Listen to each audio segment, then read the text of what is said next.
Pendant 2 jours, les participants du colloque formation sur la décentralisation fiscale ont dégagé le problème pratique et ont trouvé des solutions pour le dysfonctionnement de sa mise en œuvre, organisée par Tax Institute de l'Université de Liège et le cabinet Mavinga, les clercs sous le financement de l'Agence belge de développement en vue de former les parties prenantes sur les thématiques énoncées pour permettre d'en faire une application adéquate.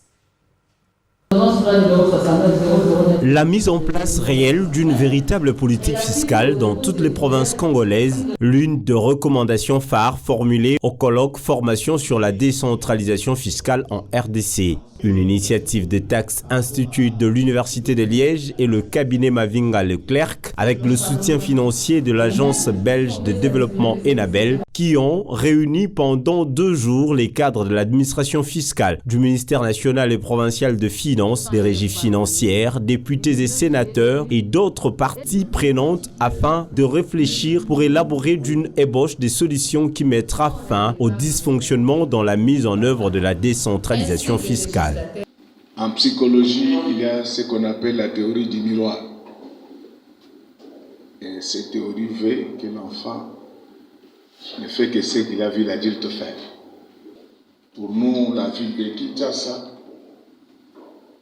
nous avons vu ce que nous pouvons encore emprunter à la fiscalité belge. Et de l'autre côté, je crois que la Belgique a compris également les difficultés dans lesquelles nous nous trouvons actuellement.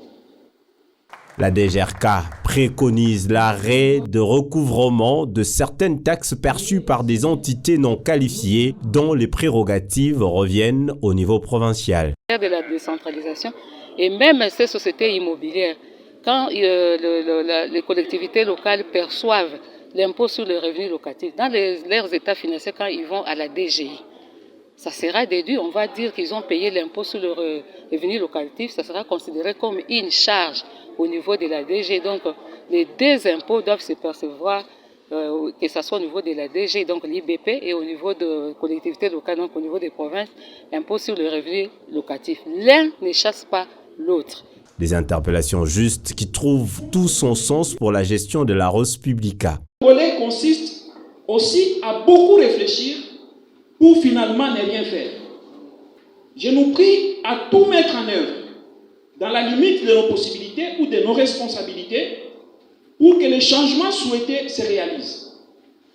Matérialisons ou faisons matérialiser ensemble les quelques pistes de solutions débattues durant ces 2 journées afin que la décentralisation fiscale congolaise soit une réalité, un levier au service du développement à la base. Cette journée de clôture a permis aux organisateurs de procéder à la remise de brevets aux participants pour l'assiduité, démontrer et de partager des expériences des systèmes comparés compatibles et de perspectives économiques en matière de décentralisation fiscale à travers les différents modules de formation.